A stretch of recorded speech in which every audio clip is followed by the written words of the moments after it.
Hello everyone, and thank you again for joining me in this new episode of Star Trek the Original Series.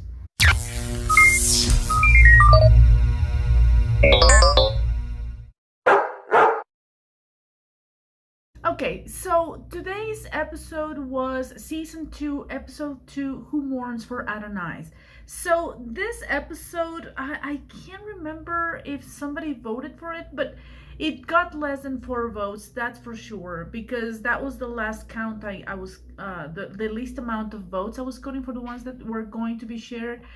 And this was it. Okay, this got less than 4 votes. So let's make a very quick recap. So this episode is the kind of episode that kind of dissolves really quickly in your mind. For some reason, the Enterprise goes into this region, and then from this planet that has no life, but it's like a second Earth, this giant kind of hand grabs the Enterprise, like just holding a toy. They are introduced to this being. Apparently is the same god Apollo, the same one from the Greek mythology, and he wants to be worshipped, and therefore he won't be letting these guys go. They only bring one woman, a scientist that is also an expert in anthropology and archaeology. Apollo falls in love with her. He tries to take her with him, and he promised her lots of things. In the end, they have to stand their ground and make Apollo realize that humankind has been different and they will be worshiping no gods. So like I said, this episode doesn't really bring that much for me to discuss. So I see that the actor that portrayed Apollo is Michael Forrest. He is 6'3", and he was born in April 17 of 1929. So he does look like a very tall person, but in all honesty, he looks like big time. He has a lean figure, but he doesn't look like, you would expect someone from the Olympics. He does seem to have like a lot of background in his performance. He kind of sounded a little bit Shakespearean, and I wasn't far off. It says here that he was a stage actor who worked in Shakespearean plays and other productions as classy as his real name. Turns out that this guy's real name was Gerald Michael Charlevoix. He was born in North Dakota or South Canada, and I see that he has a lot of entries. I also can see that he was an amateur boxer, that he used to play tennis, and that he holds a pilot's license. I also see that his wife recently died in April the 8th of 2022, but I see that he has no date of death, so that will mean he's 93. He's still active. I see that his last production is from 2020 in Unbelievable. I see that he's also been in some of the Star Trek series. I see a lot of voice work, especially video games and TV. But I mean, if I look back, he has a very long list of credits. This is the second time I see Chekhov. I see that he's going to be like, part of the club, because this is the second episode I see him in, and he was already part of the crew that landed on this planet. He has his ideas. He's very young. He's only 22, as stated in this episode. And I like him. I like the way that he is kind of he's not cheeky, but he's demure. He understands the line of command a lot. I also saw this part of like this racism criticism when they make Spock stay in the ship because Apollo doesn't want him. But still, Spock is a very valuable team member, and wherever he is at, that he was going to make the best job anyone can do. It is kind of fantastic that this is a sci-fi TV show, and sci-fi is supposed to be based on some feasibility. Some parts of science are probably missing there, but if it could be, or if we reach that technology, then it may happen.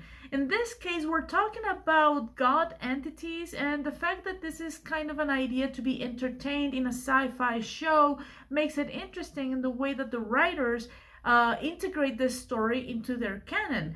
So far, it's not an illusion, it's not someone pretending to be Apollo. This is supposed to be Apollo, and he also contacts or has communication or had communication with Aphrodite and with Zeus and with every single person from the Greek mythology.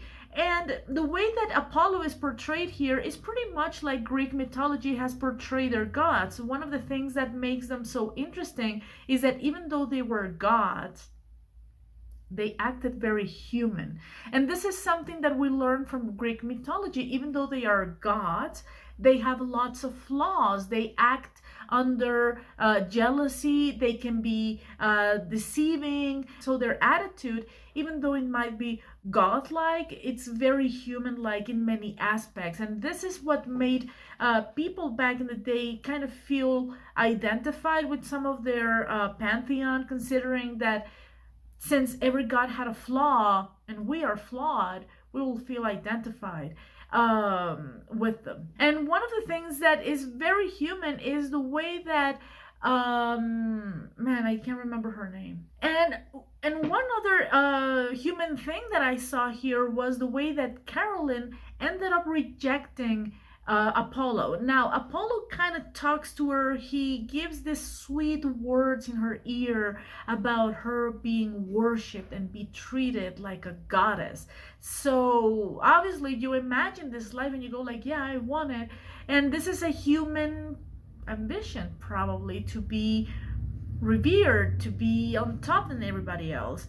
And this is probably her weakest point as a human, but in the end, her loyalty is heavier and she decides to help the crew. The way that she rejects him is by making him feel not important, like she never developed feelings for him, that he is nothing but a test subject for her to study, and that's as much as her interest will ever grow for him.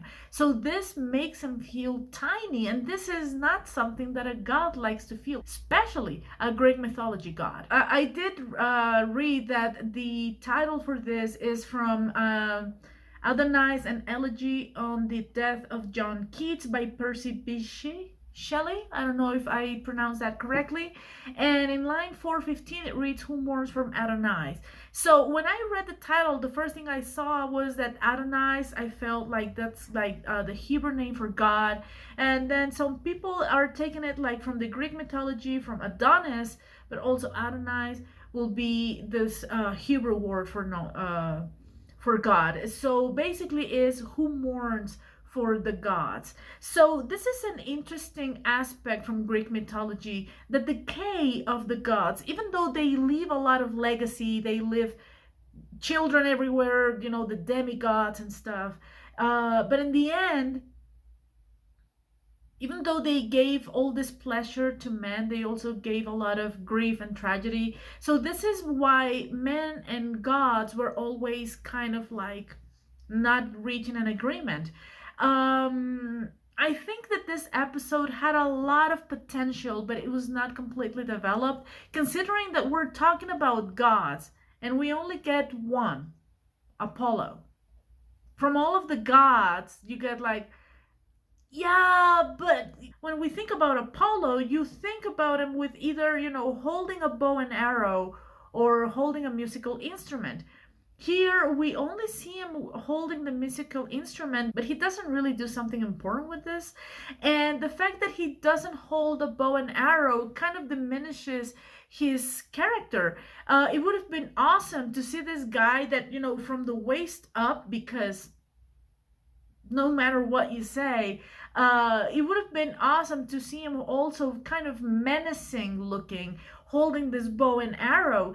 But they really didn't spend a lot. I guess they spent all of this budget for this episode in making this structure that, in my opinion, looked kind of fake. I see that many of the shots were made in the same stage, like they just had to find different little corners for the story to develop. And obviously, this special effect when he becomes huge, yeah, the problem is like that's all they got from him, where he could actually be doing something even worse. I mean, we already saw him being a force field where an entire ship cannot move from it, and of course he becomes huge. Well, big deal. I see that some of the criticism is also related to Apollo the program back in the 60s, and this is kind of related to it, and this is the reason why they chose Apollo. And here, the shocker, Scotty. What on earth, Scotty? Okay, so he just proved to be deeply flawed himself, like wanting to fight Apollo when he has already proven that he can take the ship with his fingers, and he's trying to fight him. He's trying to do something about his will. Why? I mean, I like him because he can be very stern and he's not gonna take crap from anyone, but when he's not thinking straight, he can be very, very, very stupid. Bold, but stupid. Now, I don't want to get into the inaccuracies of Greek mythology, of the architecture, whatever. I don't want to. Because then people is going to start going like, you don't know what budget was back in the day. Okay, I get it. Okay. Probably I pointed this out when I did the Esquire of Gothos, but the beginning is very similar, where the ship is being kind of held captive somehow, and it's this entity, this overpowering entity, and that is simply using them for their own amusement. This is very similar to the Esquire of Gothos, even though that he's not exactly a god. It's a kind of a entity, this thing that can take any shape it wants, and it was using a full planet as playground. And this is kind of it kind of gets on my nerves. This is the reason why I didn't like the Esquire of Gothos. I didn't like William Campbell's character because the fact that he's almighty makes him being very, very irritating. Like, I can do it all and you do what I say, and this is not, it just makes everyone feel uncomfortable. And this is precisely what happened with Apollo. He was doing the same thing. I mean, in the end, they kind of make Apollo, who's supposed to be a all-powerful god, they kind of make him miserable. He's been waiting for mankind to return and worship him, and the first humankind he encounters is Captain fucking Kirk. This is so sad, He's never gonna get what he wants because he ain't gonna let him, The thing is, purpose, Apollo, what? Like, in this side of paradise, and they kept busy working here and doing this, and in the end they say that they've been wasting time because they had no purpose. Okay, they didn't have purpose, but they were busy. This Apollo guy just sits there like just scratching this harp, and he doesn't even shoot his bow and arrow. So yeah, this is a very miserable ending. He goes finally take his place with Athena and all the other gods, but he just wasted 5,000 years in nothing. And we're talking that this is not a simple-minded entity. And the fact that he's just a one-gear blender doesn't make sense to me. I think they could have done a lot more. Not leave him alone, meet the other, the rest of the family, and it could get worse. I don't know, something like that, but it didn't work this way. And it makes kind of a lot of noise because other subjects are probably not so fleshy and they make more creative things anyway. The thing is that, yeah, I understand that sometimes the execution of some episodes depends not only on what we see on screen, but also what happens behind the screen, and they can just make things, masterpieces, and sometimes it's just not that worth it. In my opinion, I wouldn't have voted for this episode. So anyway, this is my really quick review of this episode. Please let me know in the comments box below, what are your thoughts about this episode? Did you vote for it? Would you have voted if you had the chance to vote? Let me know. Anyway, thank you again for joining me on this review video. I'll see you in the next one. God bless and bye-bye.